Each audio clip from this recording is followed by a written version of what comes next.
महान जिन विचरे हमारे ध्यान में, मंगलमय मंगल करण बीतराग विज्ञान, नमो ताहि जाते भय अरहंतादि महान।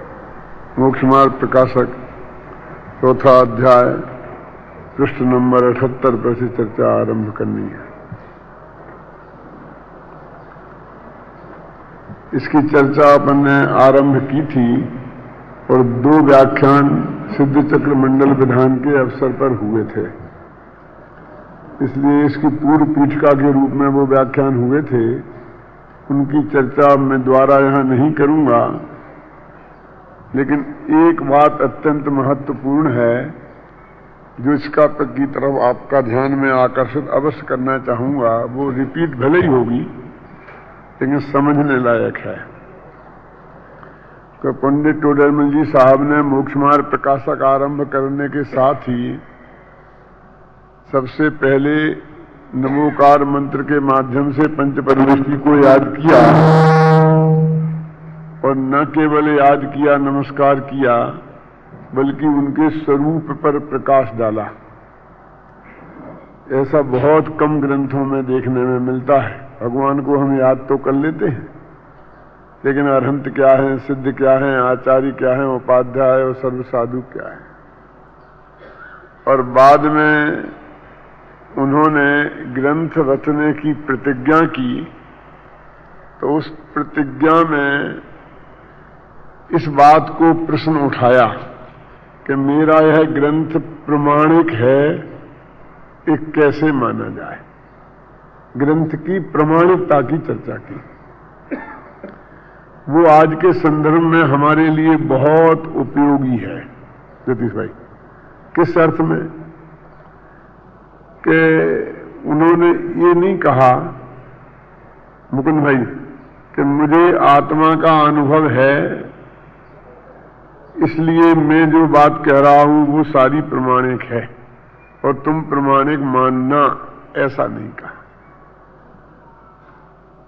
उन्होंने ये कहा कि ये जो बात मैं इस ग्रंथ में लिखने वाला हूं वो भगवान सर्वज्ञ परमात्मा की दिव्य ध्वनि से आई हुई बात है। गणधर देव के द्वारा गूंथी हुई द्वादशांग वाणी है, उसकी बात है। और आचार्य परंपरा से हमारे गुरु पर्यंत जो परंपरा अखंड चली आई, उसकी वो बात है, और उसकी वजह से ये बात को प्रमाणिक मानना। और उनने बहुत बहस भी की कि बीच में यदि लोगों ने इसमें गलत बातें मिला दी हो तो इसका क्या। 2500 वर्ष तो बहुत लंबा काल है। भगवान महावीर को मोक्ष गए, पापी पुरुषों ने खोटी बातें मिला दी हों, अज्ञानियों ने मिला दी हों, गलती से कुछ गड़बड़ हो गई हो सूक्ष्म ज्ञान से, तो हम गलत समझ लेंगे। तो उन्होंने सिद्ध किया कि नहीं, ऐसा नहीं हो सकता है। यदि किसी से होगी तो आगे जो ज्ञानी जन होते हैं उसको बात को आगे परंपरा चलने नहीं देते हैं और उसका निषेध कर देते हैं। इस तरह से उन्होंने उस बात को सिद्ध किया। अब आप कहें कि आज के संदर्भ में ये बात महत्वपूर्ण क्यों है? इसलिए है कि हमारे लोगों में से ही एक वर्ग ऐसा है कि वो ये कहना चाहता है कि मेरी बात प्रमाण है क्योंकि मैं आत्मानुभवी हूं, और लोगों की बात प्रमाण नहीं है क्योंकि उन्हें आत्मा का अनुभव नहीं है। ये अलग मुद्दा है कि किसे आत्मा का अनुभव है और किसे नहीं है। मैं इस बहस में नहीं पड़ना चाहता हूं। ऐसा तो प्रत्येक आदमी कह सकता है कि मुझे आत्मा का अनुभव है और तुम्हें नहीं है। आप कह सकते हो, मैं भी कह सकता हूं। और एक आदमी के लिए 10 आदमी कहते हैं कि आत्मा का अनुभव इसे है, और दूसरे 10 कहते हैं कि नहीं है। तो एक आदमी को और 50 कहने वाले मिल जाएंगे कि हमें आत्मा का अनुभव है। तो इसका भी प्रमाणीकरण होना बहुत मुश्किल है कि किसे है और किसे नहीं है। यदि इस विवाद को हम खड़ा करेंगे तो विवाद के अलावा हमारे हाथ और कुछ नहीं लगेगा, यानी हम किसी निष्कर्ष पर कभी नहीं पहुंच पाएंगे। लेकिन शास्त्रकार कहते हैं कि कोई व्यक्ति अनुभवी है कि नहीं है, इस आधार पर जिनवाणी की प्रमाणिकता है ही नहीं। जिनवाणी की प्रमाणिकता तो आचार्य कुंद के आधार पर भी नहीं है। तुम तो तुम्हारी बात करते हो, वो तो कहते हैं, कुंद भी कहते हैं कि केवली शुद्ध केवली भणिदम, केवली और शुद्ध केवली के द्वारा कही हुई बात मैं आपको कहता हूं। और उन्होंने खुद कहा कि हमारे गुरु पर्यंत ये बात चली आई भगवान महावीर से अखंड परंपरा के रूप में। मेरे कहने का अर्थ यह है कि उसकी प्रमाणिकता का आधार एकमात्र सर्वज्ञ की वाणी है, भगवान महावीर की वाणी है, इसलिए ये बात सत्य है। और इसलिए फिर ये बात हो जाती है कि हम जो कुछ कह रहे हैं वो आज तक हमारा जो जनागम हमें प्राप्त है प्रमाणिक रूप से, उसकी कसौटी पर सही उतरना चाहिए। क्या नरेंद्र जी? यदि वो सही नहीं उतरता है तो वो अप्रमाणिक है। आप अनुभवी हैं कि नहीं है, इससे कुछ मतलब नहीं। इसमें ये सिद्ध करने की जरूरत नहीं है कि मुझे अनुभव है कि नहीं है। और हमने तो इस बात का यहां तक दुरुपयोग किया कि ये बिल्डिंग कैसी बने, इसमें कितना सीमेंट कंक्रीट डाला जाए, इसको भी हमने कह दिया अनुभवी से पूछ लो, उसकी बात को प्रमाणित कर लें। इंजीनियर की जरूरत नहीं है। क्यों? मैंने हर बात छींकने का काम भी, झाड़ू लगाने की व्यवस्था को भी अनुभवियों का सिक्का लगा लगा करके हमने चलाने की कोशिश की, जबकि जिनवाणी की ये आज्ञा है। और मोक्ष मार्ग प्रकाशक के पहले ही अध्याय में ये सिद्ध किया गया है कि कोई और व्यक्ति, देखो उसके बाद सर्वज्ञ के बाद भगवान महावीर की दिव्य ध्वनि के बाद अनेक श्रुत केवली हुए, लेकिन उन्होंने भी यही कह दिया केवली भणदम, केवली ने कहा है, हम तो उसको कह रहे हैं। वे तो आत्मानुभवी थे ही ना, आत्मानुभव के बिना तो कभी कोई श्रुत केवली होता ही नहीं है। क्यों? कुंद आत्मानुभवी थे कि नहीं थे? लेकिन वे ये नहीं कहते कि मेरी बात इसलिए प्रमाणिक है क्योंकि मैं कुंद कह रहा हूं। वे ये कहते हैं कि केवली श्रुत केवली भणदम, इसलिए प्रमाणिक है। फिर ये प्रश्न खड़ा होता है कि ज्ञानी की वाणी देशनालब्धि में निमित्त होगी कि अज्ञानी की वाणी, है ना? तो फिर वही चक्कर खड़ा हो जाएगा कौन ज्ञानी और कौन अज्ञानी। कपूरचंद जी, है ना? तो वो ये कहते हैं भाई साहब कि ये तो केवली तो ज्ञानी है ना, ये वाणी तो उनकी है और वो निमित्त होती है भाई साहब, तुमसे उसका कोई संबंध नहीं है। इसलिए एक जगह ऐसा भी आता है, पहले कहीं उसने सुना हो व्याख्यान और वो कोई अज्ञानी के मुख से भी सुने, लेकिन वो जिनवाणी की सच्ची बात सुने तो उसे उससे भी उसका संबंध की प्राप्ति हो जाती है। आता या नहीं आता है?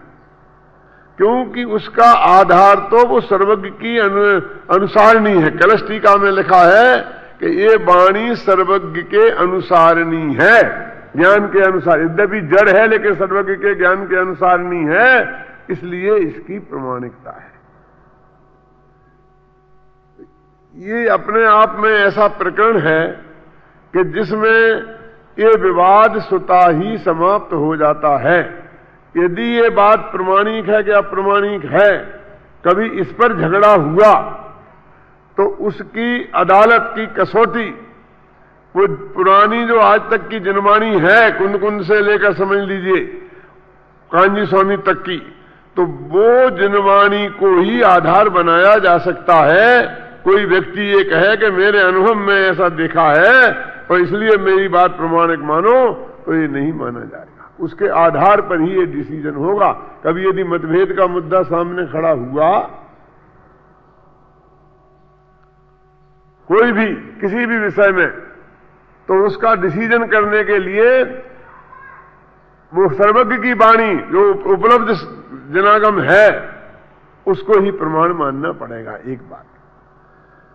और ये कोई पंचायत बैठालने की चीज तो है ही नहीं कि बैठ के डिसीजन बनाया करें ये साच बात सच्ची है जी, और अदालत में फैसला दे दिया कि सर्वज्ञ की वाणी के अनुसार साहब ये बात सही है, इनकी झूठी है।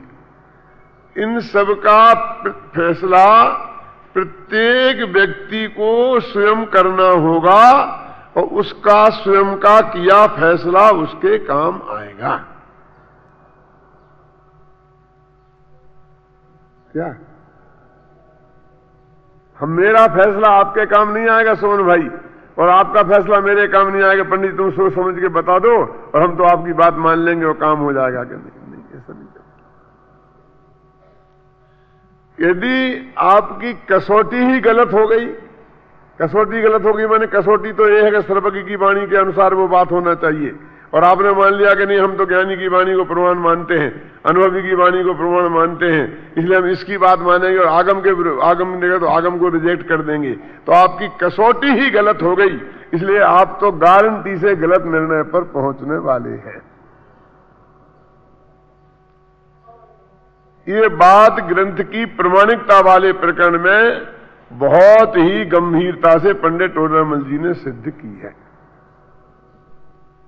और हमने उनकी बात को जिन लोगों ने नहीं ध्यान दिया और आज्ञा नहीं मानी वो विवाद में ही उलझ के रह गए, और उनके द्वारा प्रतिपादित विषय वस्तु भी विवाद का विषय बन करके रह गई।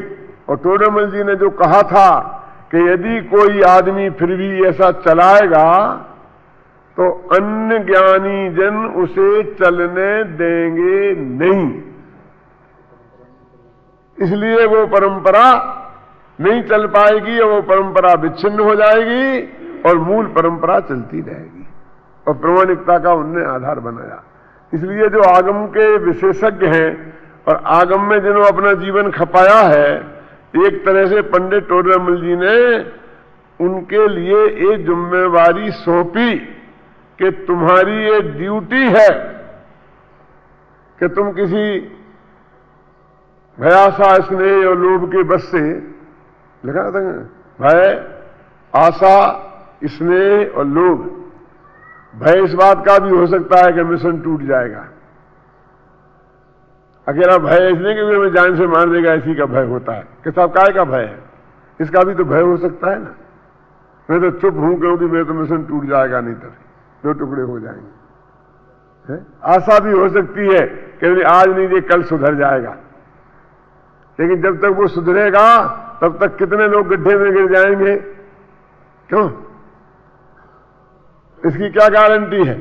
बीच सड़क में म्यूनिसिपैलिटी सुधारने इतना बड़ा गड्ढा है कि कोई भी गाड़ी गिरे तो मरे बिना रहे नहीं, वो एक्सीडेंट हुए बिना रहे नहीं, कि साहब आज नहीं तो कल गवर्नमेंट को अकल आएगी, लेकिन जब तक अकल आएगी तब तक जितने लोग मर जाएंगे उसका कौन जिम्मेवार होगा? इसने से क्या हमारा 25 साल पुरानी दोस्ती है वो दोस्ती टूट जाएगी, इसके भय से वो चुप रह जाए। और लोभ से, लोभ इस बात का भी हो सकता है कि मेरी दोस्ती न टूट जाए, मिशन न टूट जाए, और कई बातें का हो सकती है। मेरे कहने का मतलब पैसे ही का लोभ नहीं है, पैसे का लोभ तो कृत्रिम है, और 50 तरह के लोभ होते हैं। इनमें कोई भी व्यक्ति उस बात का ख्याल नहीं करके यदि वो गलत परंपरा है तो उसका निषेध करना अत्यंत आवश्यक है।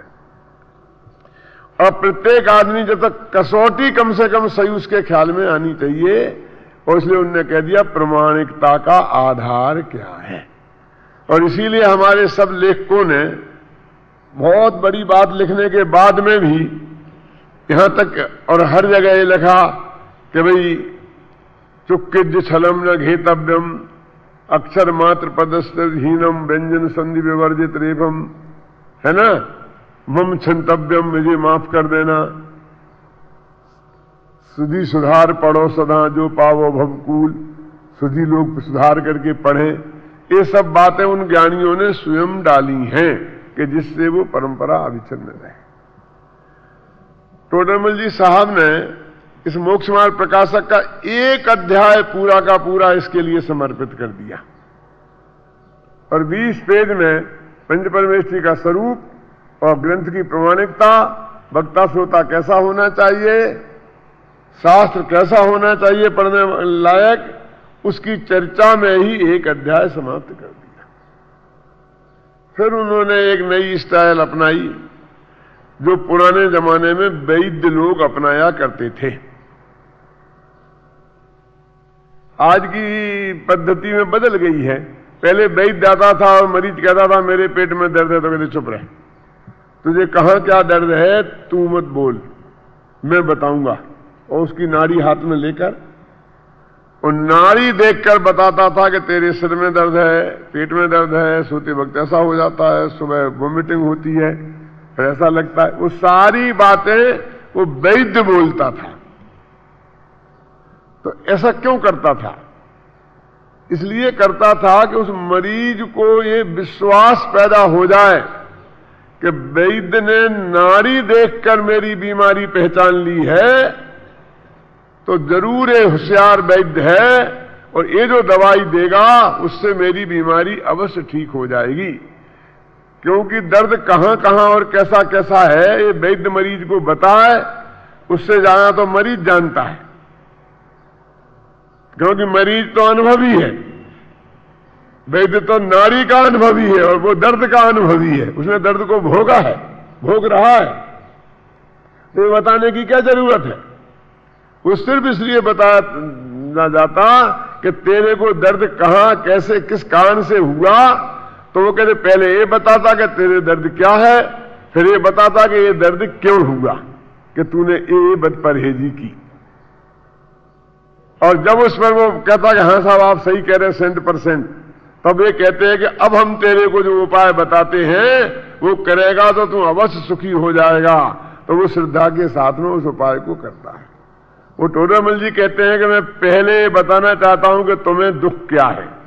तो उन्होंने दूसरे अध्याय में ये सिद्ध करने, दूसरे तीसरे अध्याय में ये सिद्ध करने की कोशिश की कि तू दुखी है, ये सिद्ध किया। और फिर एक कहा है तेरे दुख के कारण क्या है, दुख का स्वरूप बताया। तो 8 कर्मों के उदय में किस प्रकार के दुख होते हैं वो बताए, कर्मों के उदय के अनुसार दुख बताए, 4 गतियों के हिसाब से दुख बताए, 5 इंद्रियों के विषय सेवनादि के हिसाब से दुख बताए। और ये सिद्ध कर दिया कि तू दुखी है और तेरा दुख क्या है।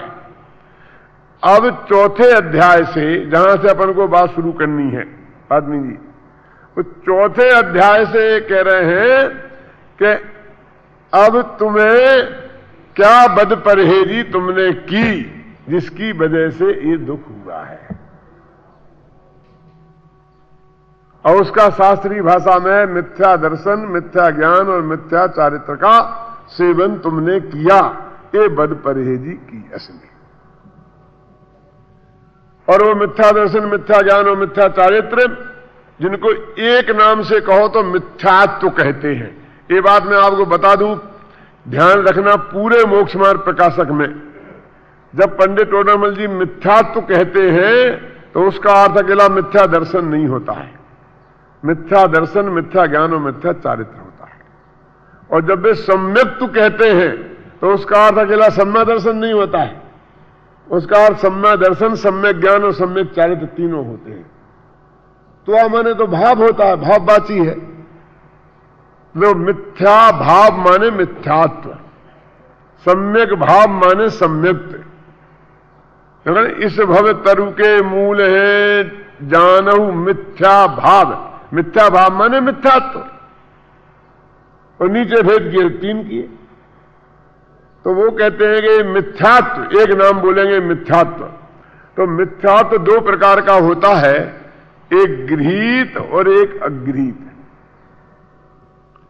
अगृहीत और गृहीत में अंतर क्या है कि अगृहीत माने जिसे हमने ग्रहण नहीं किया, जो अनादि से हमारे साथ है, माने बिना ग्रहण किया हुआ। और एक गृहीत माने जिसे हमने नया ग्रहण किया है, उसका नाम है गृहीत। जीव तो मिथ्या दृष्टि तो अनादि से है, मिथ्या ज्ञान दर्शन चारित्र अनादि से है, और अनादि से ये निगोद में था। और जब तक सेनी पंचेंद्री नहीं हुआ तब तक कोई इसे समझा नहीं सकता और जो उससे समझ नहीं सकता। ये तो अपन जानते हैं ना, नक्की बात है ना।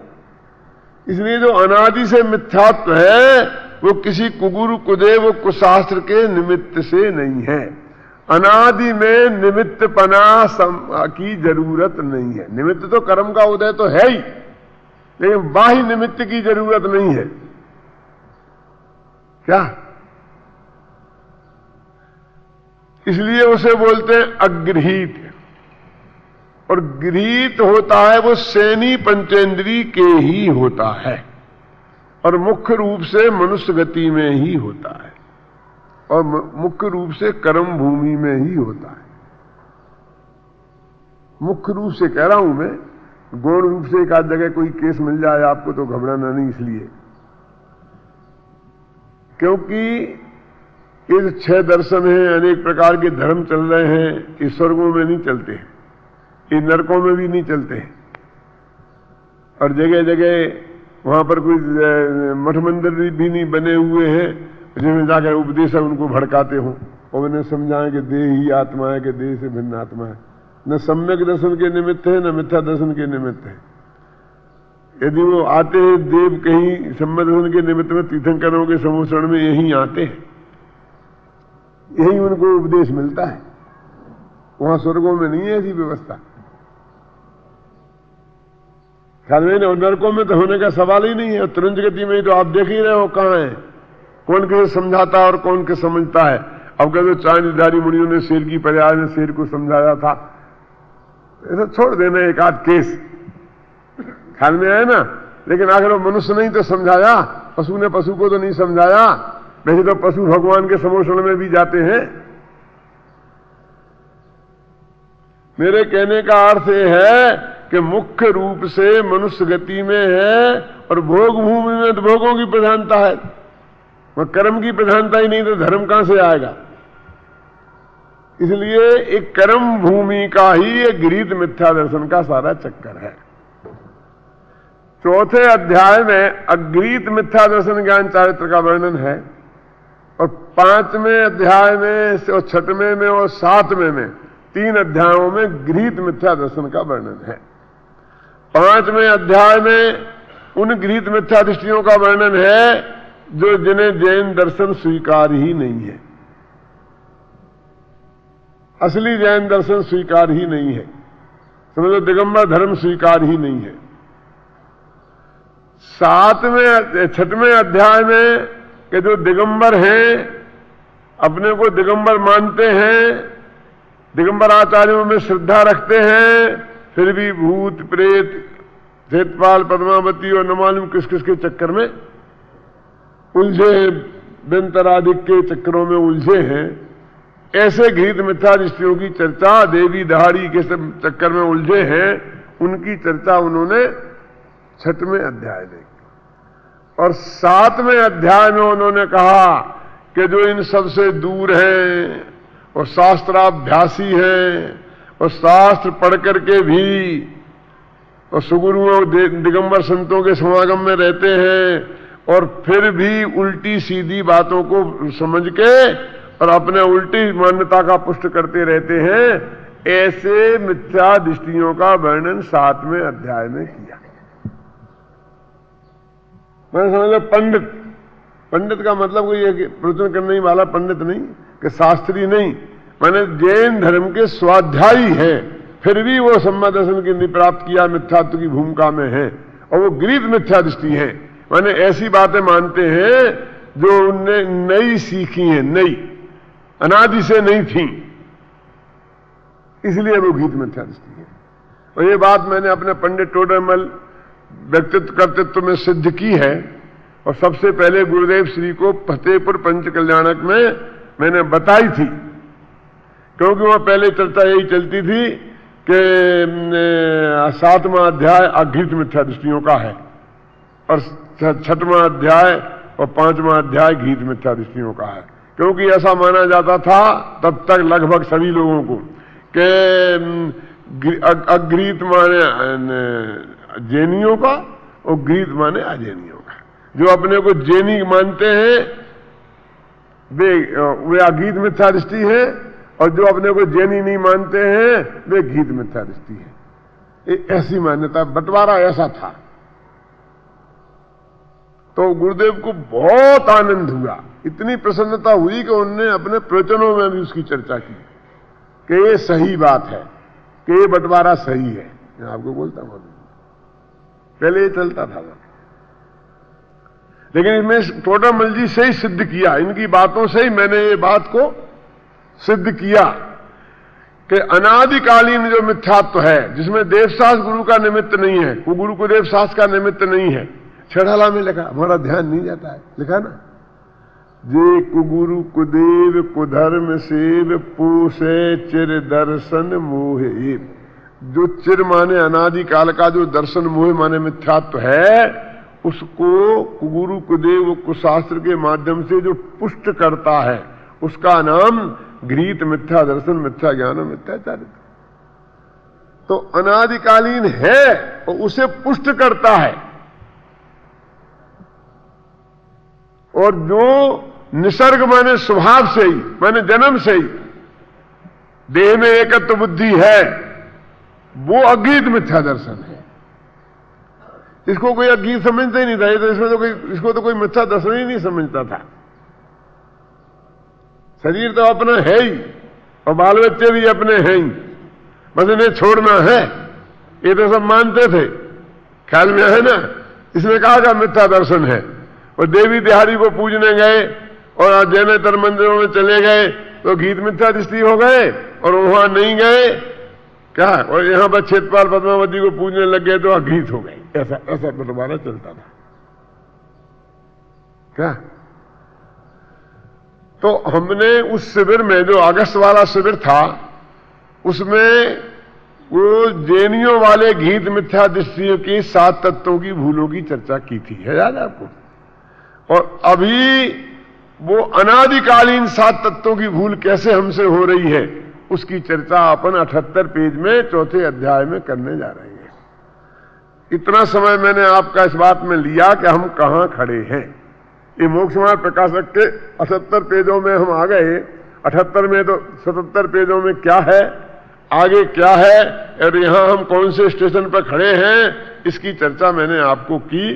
वैसे मैं 2 व्याख्यानों में इसकी बहुत विस्तार से चर्चा कर चुका हूं, इसलिए संक्षेप में की। अभी जिनको वो जानना हो तो 2 कैसेट यहां होंगे, सब बने हैं, वीडियो ऑडियो सब बना है, वो ले सकते हैं। अभी इसके बाद हम आगे से बात शुरू करते हैं।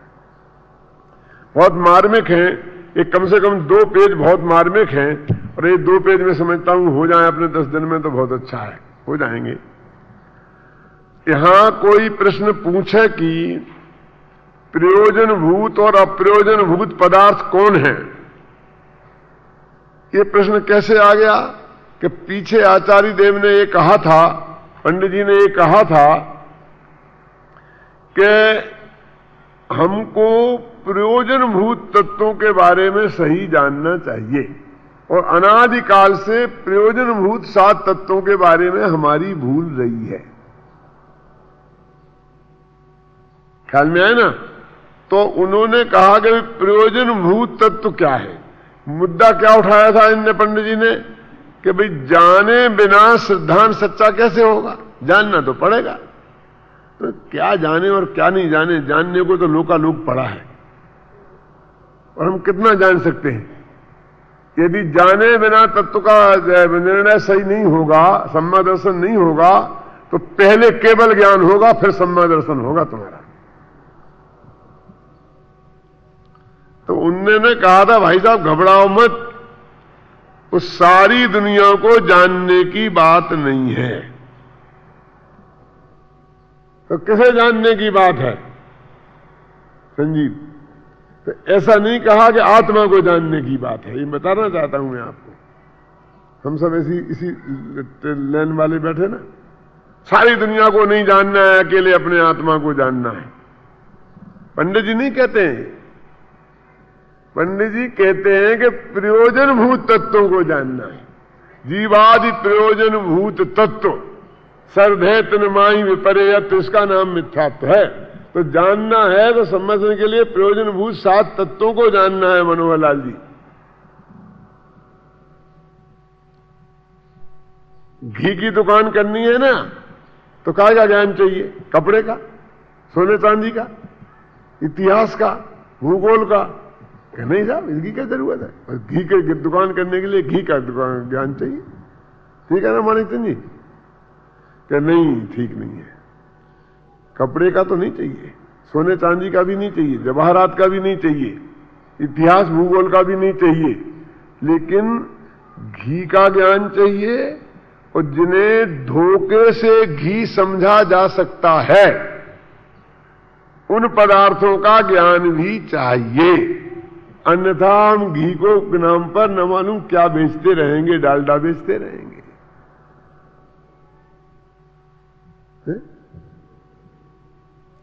इसलिए घी में जिस चीज को मिलावट हो सकती है, इसलिए उसे भी जानना जरूरत है।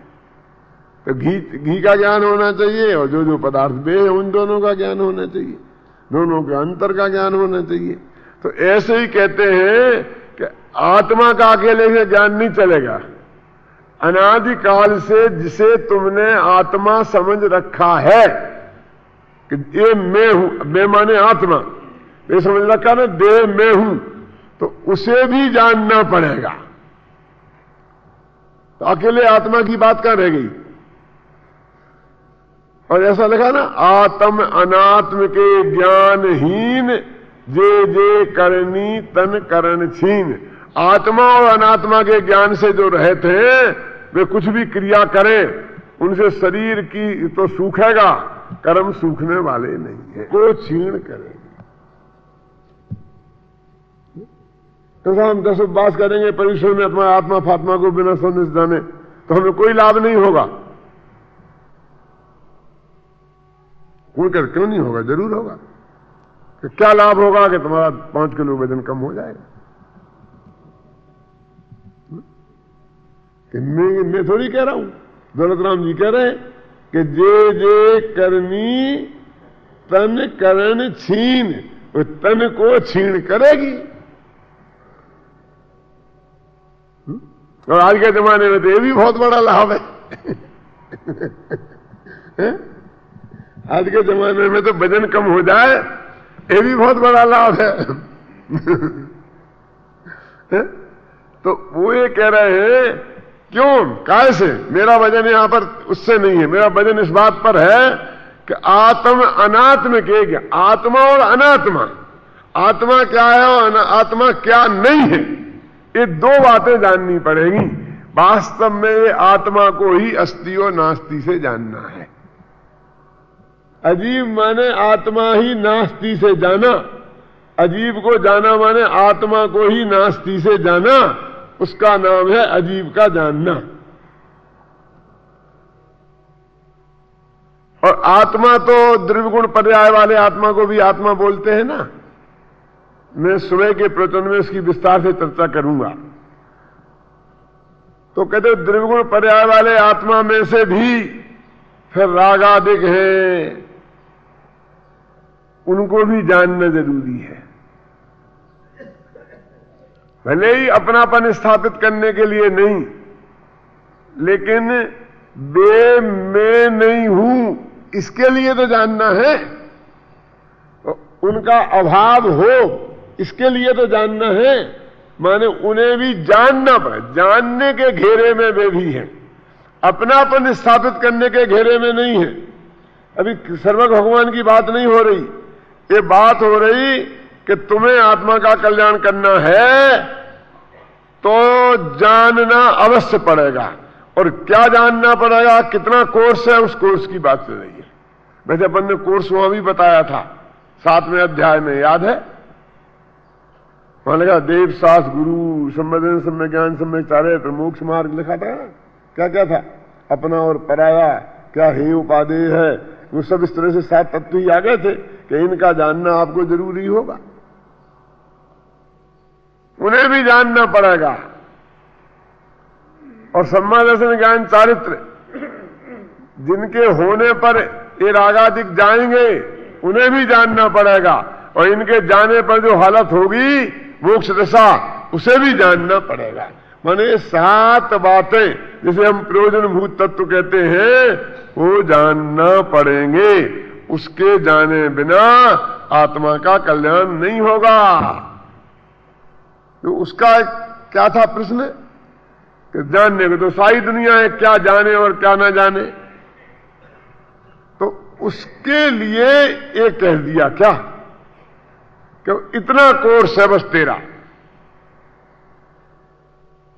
और इनके मामले में तूने क्या क्या गलती कर रखी हैं, शास्त्र पढ़ के और गुरु के निमित्त से जो गलतियां की थी वो तो बताई थी अगस्त वाले शिविर में, और ये जो गलतियां मां के पेट से ही तेरे साथ आई हैं, अनादि से तेरे साथ आई हैं, वो उन गलतियों की बात है। पहले जमाना था कि जब कोई आदमी बीमार होता था तो इलाज होता था, और आज कहते हैं कि बीमारी हो जाने के बाद इलाज करना ये कोई बुद्धिमानी नहीं है, प्रिवेंशन।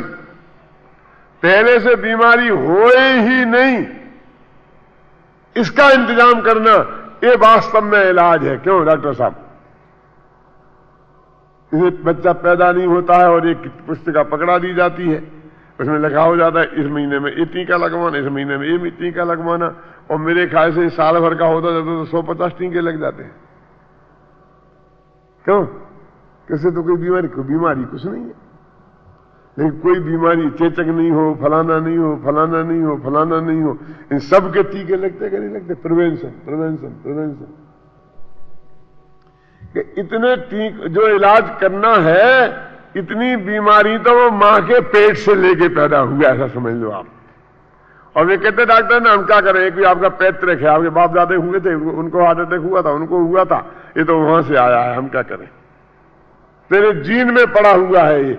अब तो यहां तक आ गया है कि एक जीन को निकाल कर बच्चे के और स्टडी करके बताया जा सकता है क्या कि इस बच्चे को कौन कौन सी बीमारियां होंगी और वो किस उम्र में होंगी, इसे कैंसर होगा कि नहीं होगा, वो 60 वर्ष की उम्र में होगा कि 50 वर्ष की उम्र में होगा, कि वो दांत के पास वो गले में होगा कि पेट में होगा, वो सब उस जीन में लिखा है। एक एक जीन में ये बात लिखी है। किरमत सिद्ध होती ना पक्की। क्यों डॉक्टर साहब? इसे और ज्योतिष भी सिद्ध होता है। वो ज्योतिष हाथ की रेखाएं देख के बताता है। जब हर जीन में वो बातें लिखी है तो वो यहां भी आ जाती है, चेहरे पे हर जगह आ जाएगी वो जीन। वो जीन कोई पढ़ने का तरीका है। वैज्ञानिक कई तरीके से पढ़ते हैं, ज्योतिषी अलग तरीके से पढ़ता है। शास्त्र के जिन लोगों ने पढ़ी थी उन्होंने सारी पढ़ने की विधियां लिख दी हैं।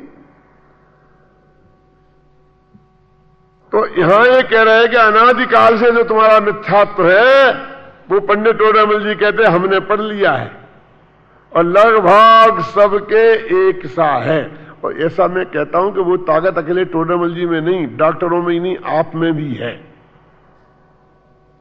देखो मैं आपको बोलता हूं, हम ये नहीं जानते हैं कि हमारे अभी ये बच्चा पैदा हुआ, अभी वो 1 घंटे का भी नहीं है, तो हम ये नहीं जानते हैं कि ये लड़का है तो 18 वर्ष की उम्र में इसकी मूछें निकलेंगी, और ये लड़की है तो नहीं निकलेंगी। जानते कि नहीं जानते? बोलो 18 वर्ष बाद की बात आज अपन जानते कि नहीं जानते?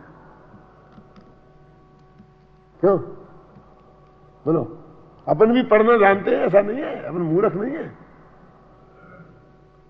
हम चेहरा पढ़ना जानते कि नहीं जानते हैं कि इस चेहरे पे मूछें आएंगी कि नहीं आएंगी? हमें 18 वर्ष पहले बता सकते हैं कि नहीं शांतिलाल जी? बता सकते हैं ना? हमें जान सकते थे कि ये लड़की है तो इसके स्तनों का विकास होगा, और लड़का है तो इसके क्या नहीं होगा? नहीं जानते। इसका कद इतना बढ़ेगा, इसके किस तरह किसका विकास होगा, वो फर्स्ट डे से बुढ़ापे तक का हम सब जानते कि नहीं जानते हैं? तो इतनी बातें हम जानते हैं तो कोई आदमी इससे ज्यादा जान सकता है, वो ज्यादा स्टडी किया होगा। मतलब जान सकना तो सिद्ध हो गया ना। और वो इन्हीं देह के चिन्हों से। तो ऐसे ही तोड़रमल जी कहते हैं कि हर एक जीव का एक सही होता है। हर एक मनुष्य का, हर एक लड़की का एक सा विकास होगा ना लड़के का, ऐसे हर एक जीव का एक सही विकास होता है। तो हम बताते हैं तुम्हारे सबकी बीमारी कि अनादिकाल से इस जीव ने देह में एकत्व बुद्धि कर रखी है।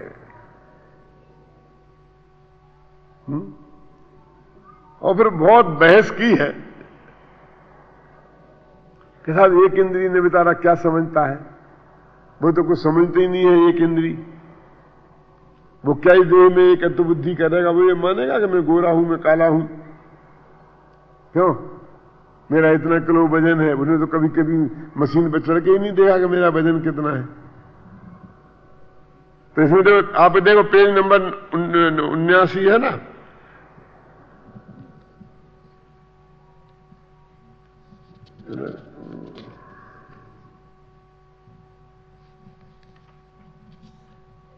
इसमें ऐसा लिखा है कि वो कैसे उसमें एकत्व बुद्धि इसके रहती है।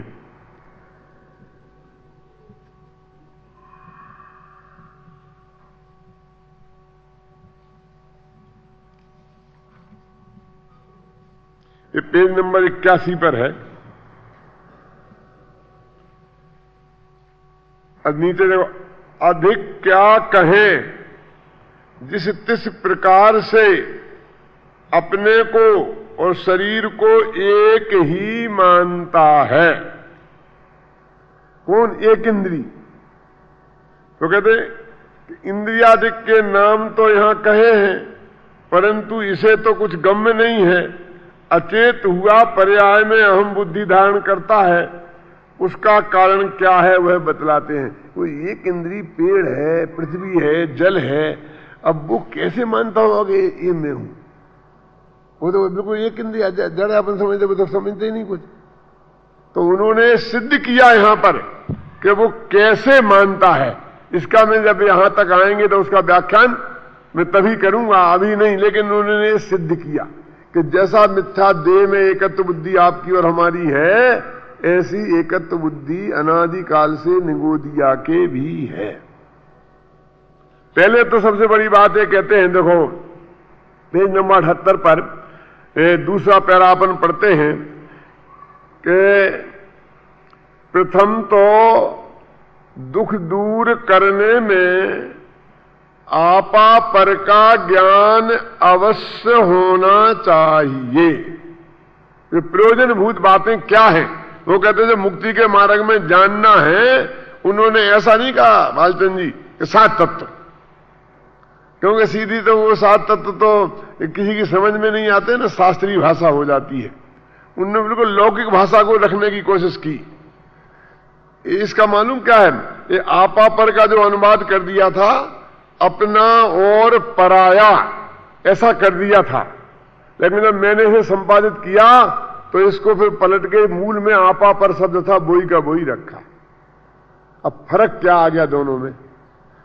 अपना और पराया, इसमें तो ऐसा लगता है कि अपना ज्ञान होना चाहिए और पर का पराया ज्ञान होना चाहिए। और इसका अर्थ यह है कि पर का ज्ञान नहीं चाहिए, पर में परायेपन का ज्ञान चाहिए। आपा पर में ये भाव है।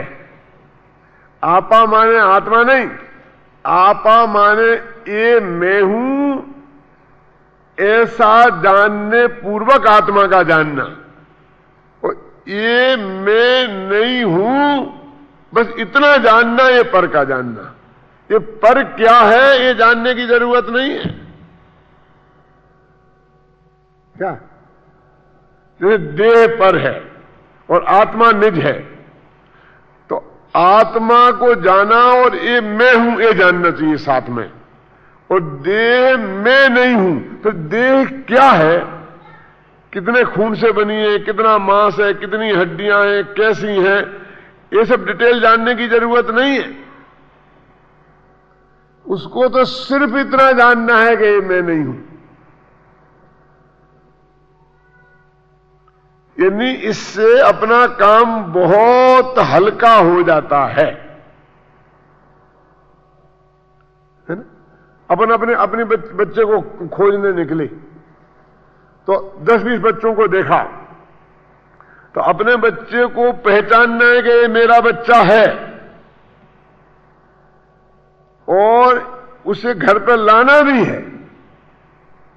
लेकिन बाकी के जो बच्चे हैं उन्हें सिर्फ इतना जानना है कि ये मेरे बच्चे नहीं हैं, बाकी उनके बारे में कुछ नहीं करना है और डिटेल कुछ नहीं जानना है। और हम क्या समझे कि 100 और पर दोनों को एक साथ जानना है, तो पर के जानने में उलझ गए कि भाई साहब नहीं है। क्यों नहीं है?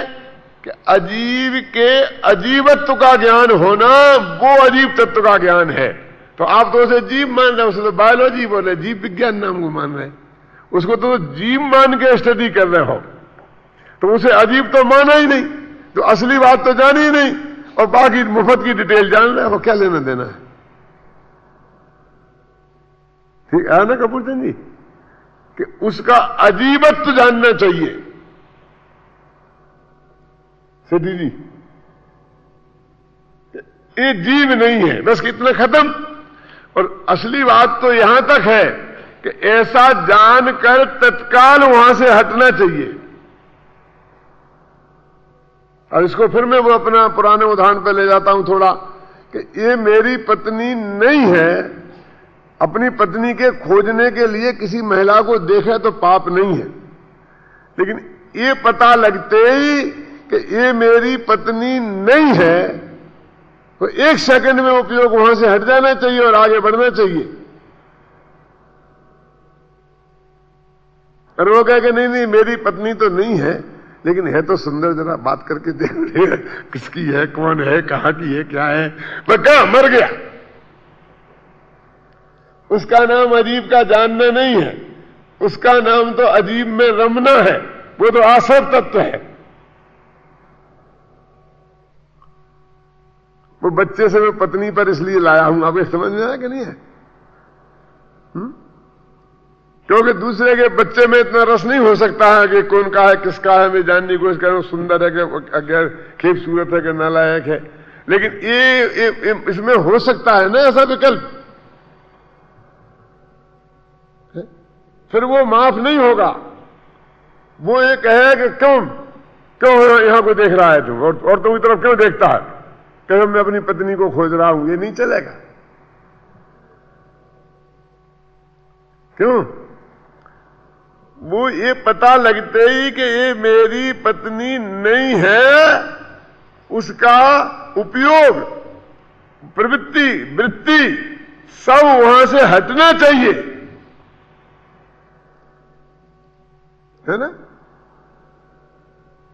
तो ऊपर को जानना ये भी जरूरी है, और जानने के साथ में ये मैं नहीं हूं ये जानना जरूरी है, और मैं नहीं हूं बस इतना ही प्रयोजन था जानना, इससे आगे जानने का कोई प्रयोजन नहीं है। तो आगे जानता तो होगा कि जानता तो है, नहीं तो फिर इतना कड़काई से मना करने की बात ही क्या थी। जानता है नहीं, लोग जानते हैं, डटके जानते हैं और उसी को जानते रहते हैं। क्यों? समस्या इसकी नहीं है कि जानते हैं कि नहीं जानते हैं, नहीं जानते निषेध क्यों किया जा रहा, प्रतिबंध क्यों लगाया जा रहा है? बोलो।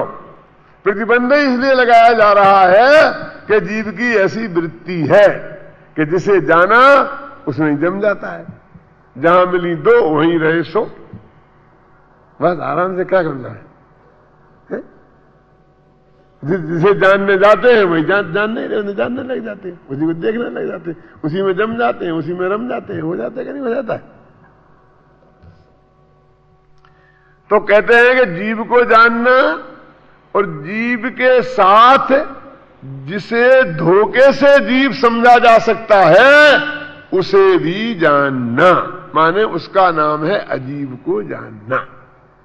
देखो इन्होंने लिखा कि आप कहां पढ़ रहे थे अपन वो, कि प्रथम तो दुख दूर करने में, मान सीधी सच्ची बात है कि सबका प्रयोजन तो दुख दूर करना है ना। ये बात वो पीछे सिद्ध करके आए हैं कि हम दुखी हैं, ये तो सिद्ध करे आए और हमें वो दुख दूर करना है, ये भी सिद्ध करे आए।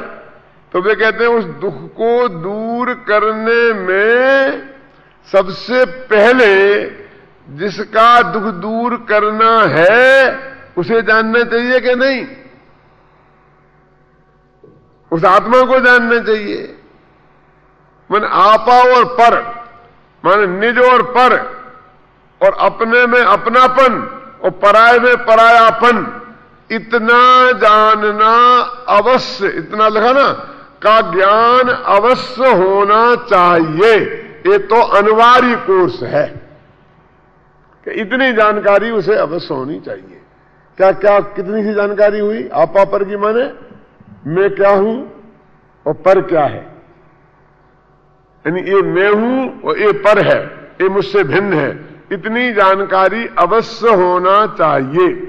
यदि आपा पर का ज्ञान नहीं हो, वो कहते नहीं हो तो क्या चले, इसमें क्या है?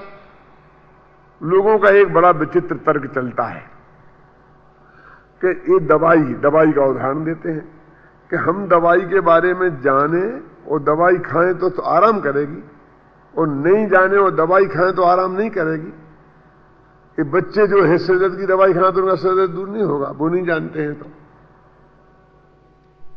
मैंने ऐसा कहते हैं कि जानना कोई जरूरी नहीं है, दवाई तो अपना गुण करेगी ही। ये तर्क है ना, अपन सबको जचता है, गले उतरता है। फिर वे कहते हैं ऐसे ही हमने उपवास किया तो हम आत्मा को जाने तो उपवास से निद्रा होगी, तपसा निद्रा होती क्या नहीं? उपवास तप है, निद्रा होगी।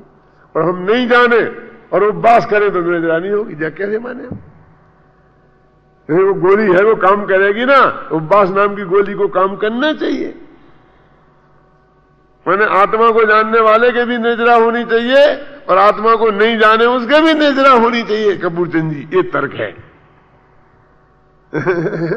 समझ गए ना? लोग भाई उदाहरण देते हैं, बहुत तालियां पिट जाती हैं, सही बात लगती है।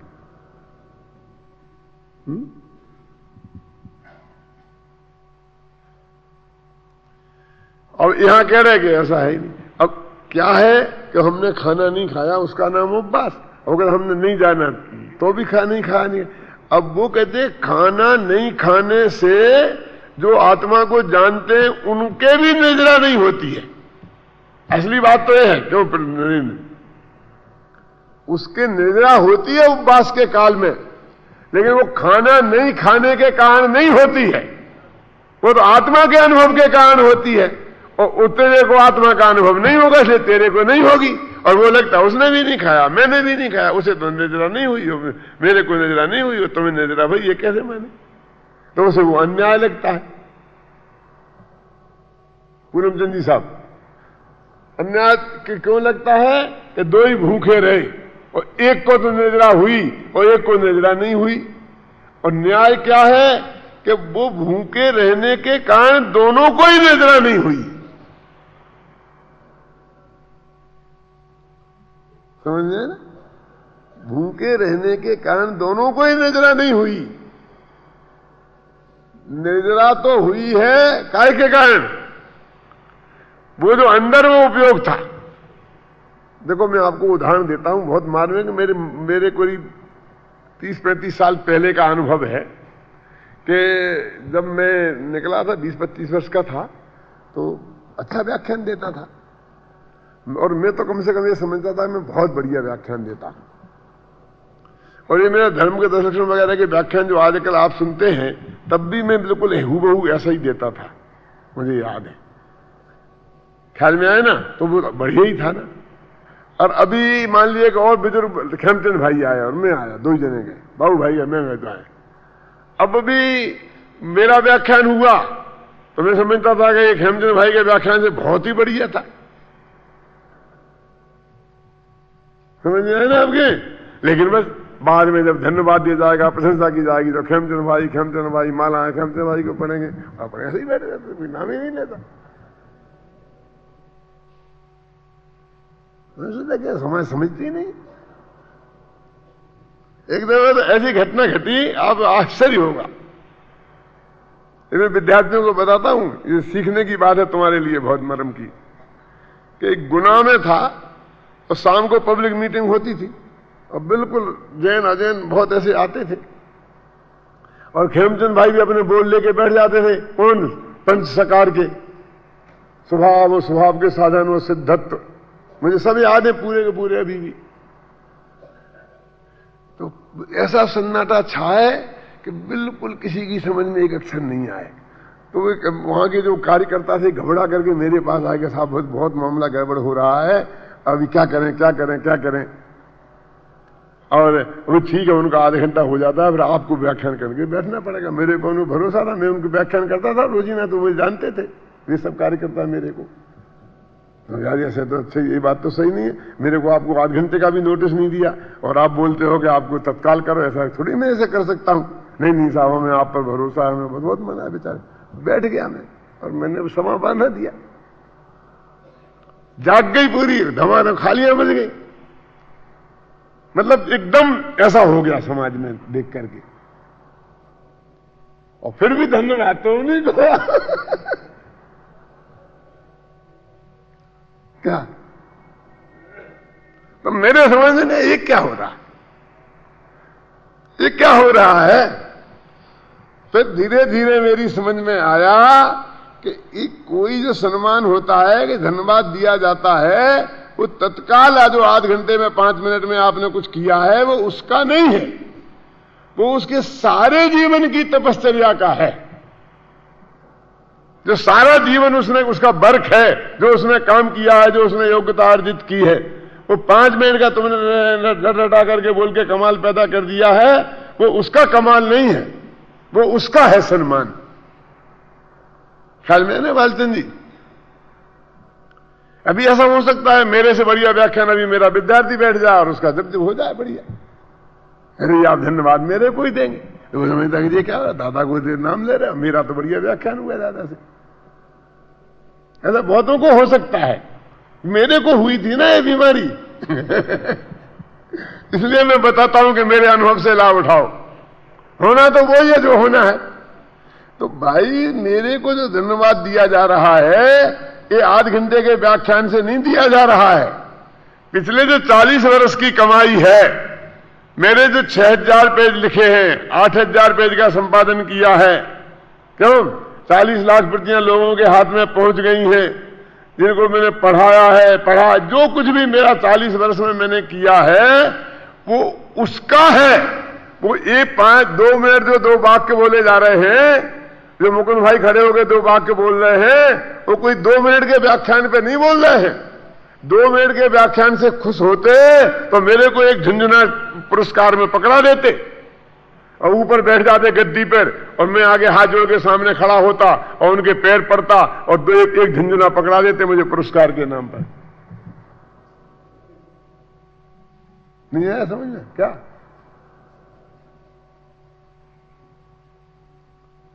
आके समझ में आया कि नहीं है? वो तत्काल के 5 मिनट के भाषण के प्रभाव से तो पुरस्कार मिलते हैं, वो देने वाले के तुम्हें पैर पड़ने पड़ते हैं। और कोई 2 रुपए की किताब पकड़ा देते हैं, कोई पकड़ा देते हैं पेन मैन जो कभी चले ही नहीं दान की गाय के दांत थोड़ी होते हैं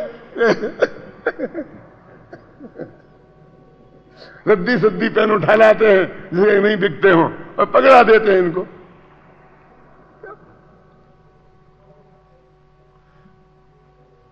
है ना? क्यों मुकुंद भाई? मेरे कहने यानी ये समझो, ये वस्तु की स्थिति है, नहीं समझोगे तो तकलीफ पाओगे।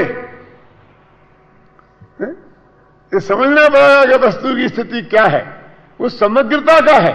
वो कोई कभी बोले, कोई एक वाक्य बोले, 2 वाक्य बोले, वो एक क्रिया का नहीं है, भले एक क्रिया के नाम पर बोले। कहते हैं हमसे कि भाई डॉक्टर भायल की इस किताब के लिए हमने 1 लाख का पुरस्कार दिया। अकेली एक किताब में लिखता तो कोई 1 लाख का पुरस्कार देने वाला नहीं था। ये तो 50 किताबों के लिखने के बाद एक किताब लिखी तो पूरे साहित्य के निर्माण का वो पुरस्कार है।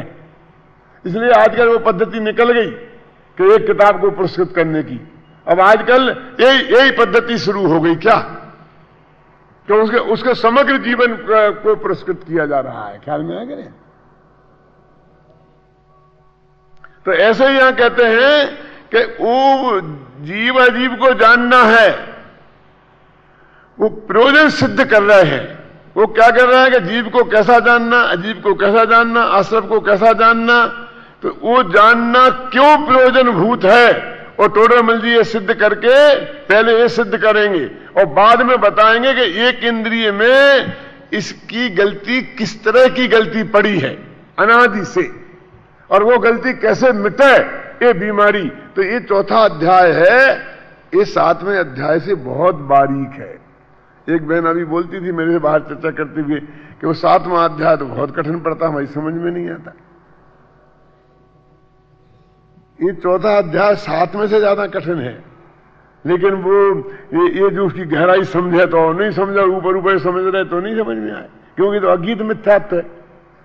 वो तो ऐसी बीमारी है कि मेरे सिर में दर्द हो रहा, मेरे को जुकाम हो गया, सारी दुनिया को दिखता है।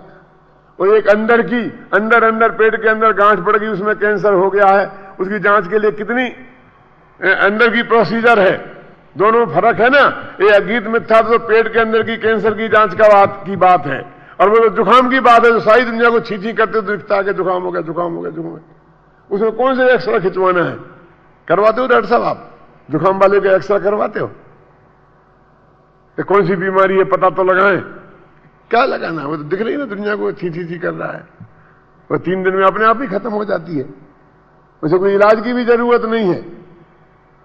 तो वो तो ऐसी बीमारी है जो सबको दिखती है ऊपर से। 7वें अध्याय की लिखा ना, देवसास गुरु की गलती, फलाने की गलती, ये गलती, पूजा में भक्ति, भक्ति में गलती, यहां मोह करते हैं, बोलते हैं, पाठ का अर्थ क्या समझते नहीं, लिखा ना, भक्ति करते हैं तो यहां वहां देखते रहते हैं। ये तो ऐसी गलती है सारी दुनिया को दिखती है, ये सारी दुनिया को देखे उस गलती की बात नहीं है। यहां तो कहते हैं कि तुम्हारे पेट के अंदर की गांठ में कहीं कैंसर हो गया है जो पता नहीं लगता है, उसकी जांच की बात है। यदि कठिन है तो चौथा अध्याय बहुत ज्यादा कठिन है। वो कहते हैं अगीत मिथ्या दर्शन अनादि से इस जीव को कैसे है, वो चर्चा यहां पर चल रही है। शायद समय हो गया है, ज्यादा हो गया क्या समय? सुन कर वाणी जिन वर के मारे हर्ष ही न समाए जी। संशय भ्रम और विपर्य नासा, संशय भ्रम और विपर्य नासा, संशय भ्रम और विपर्य नासा, संशय भ्रम और विपर्य नासा। सम्यक बुद्धि उपजाए जी, सम्यक बुद्धि उपजाए जी। सुन कर वाणी जिन वर की मर हर्ष ही